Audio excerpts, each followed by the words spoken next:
কি ব্যাপার, এত কাজকর্ম আজকে, এত বাসন? বাসন আজকে নাই তো, অল্প কম। বাসন আজকে। হ্যাঁ, কি রান্না বান্না কখন করবে? এই যে এখনই করব। কোটা বাটা করে রেখে দিচ্ছি, খালি রান্না বাসনগুলো ভালো হলে রান্না করতে চলে যাব। আরে কি কষ্ট।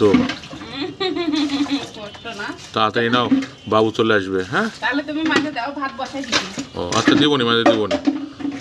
ওই যে মাসে 32 তারিখ আছে ওই মাসে মাঝে দিবনি। 32 তারিখ যে মাসে আছে সেই তো কখনো আসবে না। যখন আসবে তখনই দিব, আসতেও তো পারে। আচ্ছা চলো আসো।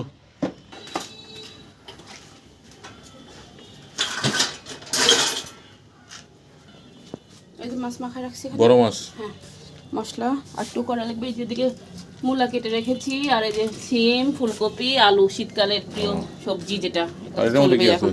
এটা কিছু না, রান্না করবো। ও আচ্ছা, আর ভাত আগে করে দিছি। ভাত আমি বসাই দিই, বাসন মাজতে গেছি। ও তুমি কি মনে করছো? না, আমি বলছি ভাত এখনো, ভাত আগে করছো তো, যাই হোক সমস্যা নেই, রান্না হয়ে যাবে নি, বাবুও চলে আসবে। হ্যাঁ, আমি করি এখন। আচ্ছা করো। সব